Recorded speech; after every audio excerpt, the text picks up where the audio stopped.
Welcome to Don Bosco Youth Network. My name is Abigail and welcome to my vocation story.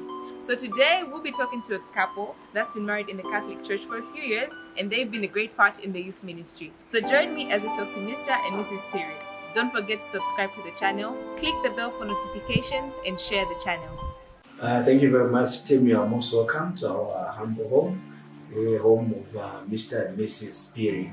You're most welcome. Thank you very much for coming. My name is Damasio Phiri and my wife is Exilda Agatha Zimba Phiri. We are the Phiris. We got married some years back. We've been in marriage about 14 years ago. So in our marriage, we have 4 children, of which 2 of them are at the boarding school at the moment. Our firstborn, she's doing nursing, and then the secondborn, she's doing grade 9 in Chipata, and then these others are with us, the 2 of them. We met some time back. That was in 1999. That is at Kononia. We were attending a workshop of BCP. That was in August in Oregon. When we say BCP, we're talking about Behavior Change Program.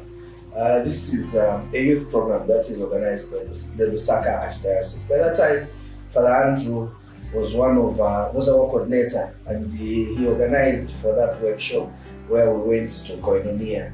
And then that's where I saw a beautiful lady who was quiet in there.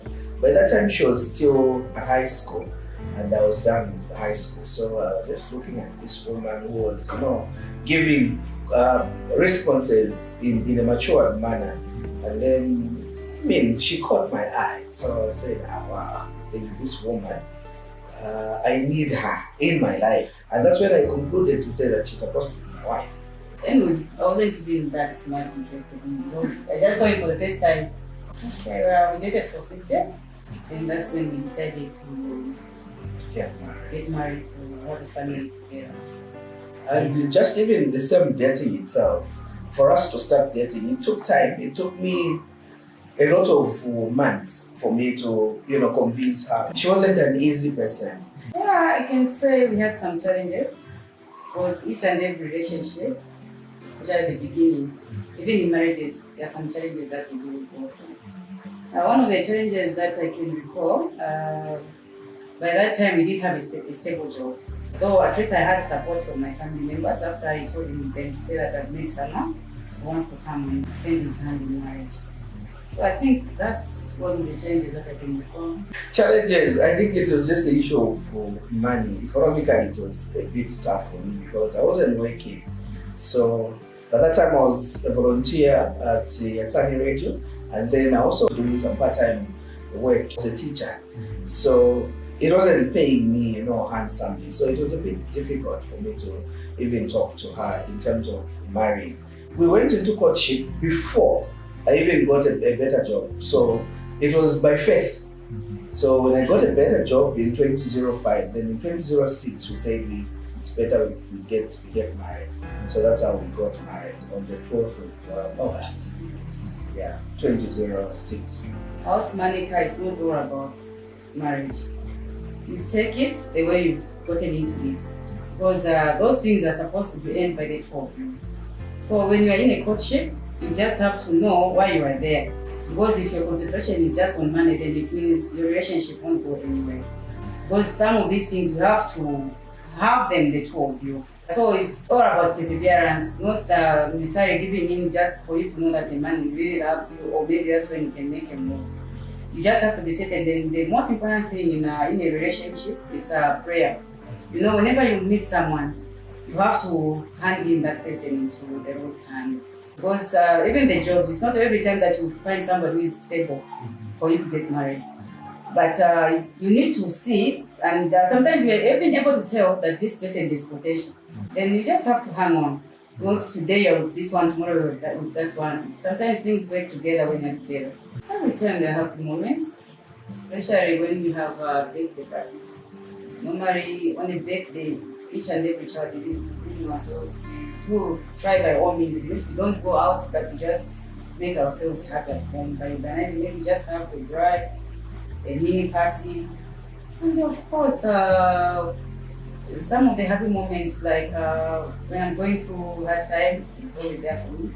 Those are happy moments. You know, you feel low and your friend is there. Part of our happy moments, we've been very happy with our children, and then the way we've brought up our children, it's something that, you know, I can say they will not disappoint us and they will not disappoint even society. So that makes us very happy to say, okay, fine, we are a responsible, you know, a couple, more especially to our children. And then the happy moments, the other happy moment is, you know, Women's Day, our anniversary, most of the weekends when after church, we're always together as a family. So I feel that is one of our happy moments. Communication is very important and we're open to each other. So we help each other by communicating. And then also, it's just to make sure that we respect each other. And people, you know, people will say this, my husband is like this, but the good part about my friend is able to communicate every time. Say, no, I'm going this side. No, I was this side. Even when he comes back, oh, I passed through this side. So even if somebody tells me your husband was, I say, I know, he told me. I'm aware. The other thing that brings us together as a couple is, you know, working together on everything. So what I believe in is what my friend also believes in. If it means praying time, it is very easy for us to pray because we come from the same faith. Unlike if she was coming from another, you know, background, it was going to be difficult for us to even understand, you know, each other. Whenever we are praying, we also ask Mother Mary to intercede for us in a lot of problems that we face. Whenever we face a problem, we look at, okay, fine, this is a problem. Then we cannot sort it out on our own. Our patron saint or our Mother Mary should come in all the time, and that's our mother who comes in to help us all the time. Being a celebrity or working for ZNBC, being a father, as well as being an events manager or an MC, being a husband to this beautiful woman here, it hasn't been easy because, you know, time is limited. There are times when my time ends at, say, midnight or 01, waking in order to look for money. And sometimes I feel so uncomfortable, like you go out with your children and then somebody just calls, hey, Damasio, like a young girl calls, Damasio, that is Damasio from ZNBC. Then my daughter looks at me like, just calling you Damasio. That catch out this, he has no respect. But it's because I'm a celebrity and anyone can call me, you know, at any time. And there are times when I feel uncomfortable. I cannot go to public places to go and sit with the people because people will be like, this guy is the one from TV. So sometimes it feels so uncomfortable. But I like going out with my children and my wife, go out and, you know, play with them, more especially when we have free time. I just have to adjust because this is now part of me. You know, for me to be where I am now, it is because of the Salesians. I can say Salesians have helped me a lot, more especially in terms of my life itself. From the time I joined the youth ministry, I became active in the youth ministry. That was in the year 2000, somewhere there. That's when I became more active. And then in 2001, somewhere there, I joined the facilitators in the behavior change program, which later changed to Life Matters. I learned a lot because we worked with Father Andrew, Father Tsanga, then we also worked with Father Lesa, the bishop from Kabwe Diocese. That time he was our coordinator. And then we've worked with a lot of them, and what I've learned is love from them. And then I've also learned to work as a team. Teamwork has also helped. So the love that I learned from them, I'm applying it in my marriage. The teamwork that I learned from them, I'm applying it in my marriage. Leadership that they taught me, because we've done a lot of leadership, it is something that I'm also applying in my marriage, on my wife, as well as on my children. I'm applying it. Even at work, I'm applying a lot that I've learned from, you know, behavior change program, Life Matters, from also Youth and Matters. I've learned a lot from these people. Also, what I can also say is that, you know, they are so dedicated to their duty. Time also is something that I've learned to them. Timekeeping. I've learned on more especially with Father Andrew. Father Andrew talks about time all the time. When he tells you, let's meet at 10 hours, and it should just be 10 hours. If you miss that, then you will see his face change. So that has taught me a lot. And I'm a responsible person in my marriage as well as in society because of what I've learned in, with the Salesian community. Thank you very much, all the fathers that I've worked with. Thank you so much. And they've taken us places. We've moved all over the country. We've even gone to other countries like Zimbabwe, Malawi, as well as Namibia. So thank you so much for that exposure. To the young ladies, I would say the most important thing is love and communication. These two things are the ones which normally help a marriage to go through. Whenever we face challenges, we should always pray for each other and to ask God for guidance.